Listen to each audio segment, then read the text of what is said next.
صبغة الله ومن أحسن من الله صبغة ونحن له عابدون۔ السلام علیکم ورحمۃ اللہ وبرکاتہ۔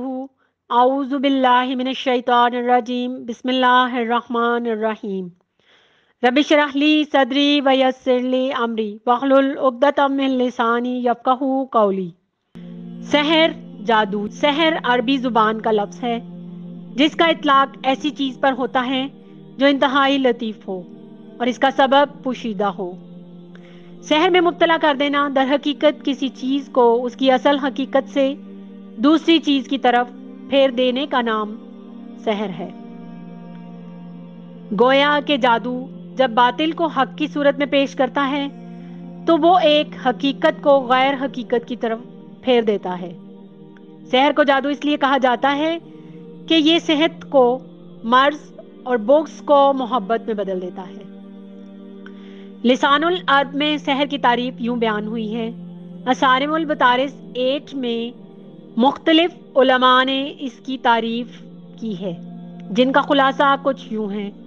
جادوگر اور شیاطین کے مابین ایک ایگریمنٹ طے پاتا ہے کہ جادوگر حرام اور شرکیہ امور کا ارتکاب کرے گا، جس کے مقابلے میں شیاطین اس کے کاموں میں اس کی مدد کریں گے، اس کے مطالبات پورے کریں گے۔ جادو کہلاتا ہے۔ ان پوائنٹس کے ساتھ جادو کی حقیقت کو واضح طور پر سمجھا جا سکتا ہے۔ فرسٹ، جادوگر اور شیاطین کا باہمی تعاون۔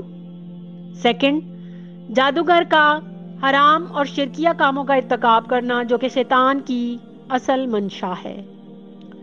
تھرڈ، شریعت کی مخالفت کرنا، حتیٰ کہ جادوگر قرآن کریم اور دیگر اسلامی احکامات کی بے حرمتی کرتا ہے۔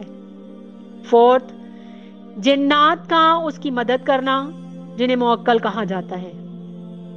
ففتھ، شیاطین سے برے کاموں میں ہی معاونت لی جا سکتی ہے جس سے جادوگر کا دائرہ عمل واضح ہوتا ہے۔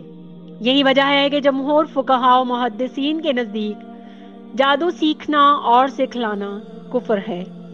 بخاری اور مسلم کی حدیث میں حضرت ابو ہریرہ رضی اللہ سے روایت ہے، نبی کریم صلی اللہ علیہ وآلہ وسلم نے فرمایا، 7 تباہ کن چیزوں سے بچو۔ صحابہ اکرام نے عرض کیا، یا رسول اللہ صلی اللہ علیہ وآلہ وسلم وہ کون سی ہیں؟ آپ صلی اللہ علیہ وآلہ وسلم نے فرمایا، اللہ تعالیٰ کے ساتھ شرک کرنا، ناحق کسی کا قتل کرنا، سود کھانا، یتیم کا مال ہڑپ کر جانا، میدان جہاد سے پیٹ پھیر جانا اور پاک باز مومن عورتوں پر تہمت لگانا اور جادو کرنا۔ چونکہ جادوگر معاشرے میں فساد برپا کرتا ہے، خاندانوں میں پھوٹ ڈالتا ہے، بدگمانیاں پیدا کرتا ہے اور معاشرے کے امن و سکون کو تہوالہ کرتا ہے، اس لیے شریعت اسلامی میں اس کی سزا قتل ہے۔ علم نجوم، پامسٹری، کہانت، کتاب کھولنا، فال نکالنا، زائچے بنانا، یہ سب جادو کا حصہ ہے۔ جادو کا علاج جادو کے ذریعے ناجائز اور حرام ہے۔ حدیث ہے، حضرت جابر رضی اللہ بیان کرتے ہیں، نبی کریم صلی اللہ علیہ وآلہ وسلم سے جادو کے ساتھ جادو کا علاج کرنے کے متعلق پوچھا گیا تو آپ صلی اللہ علیہ وآلہ وسلم نے فرمایا، یہ شیطانی عمل ہے۔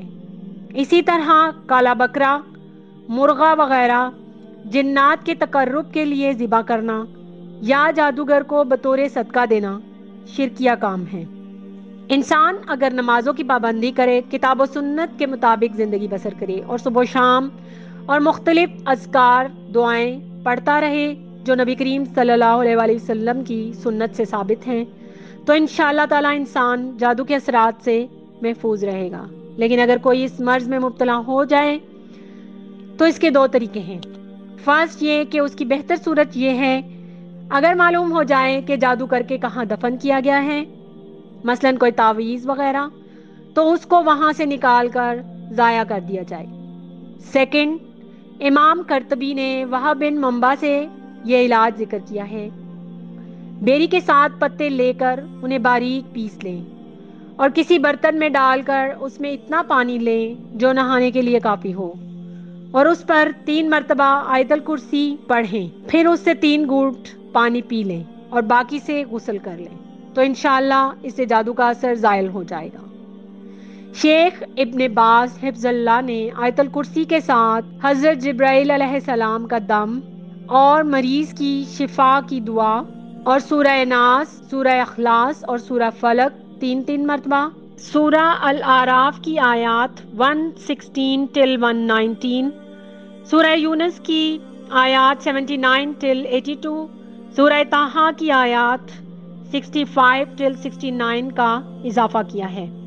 اللہ تعالیٰ مجھے اور آپ کو ایمان کی بہترین حالتوں میں رکھے اور ہمیں ہر قسم کے جادو سے محفوظ رکھے اور ہماری طرف آنے والے ہر شر کو خیر میں بدل دے۔ آمین ثم آمین یا رب العالمین۔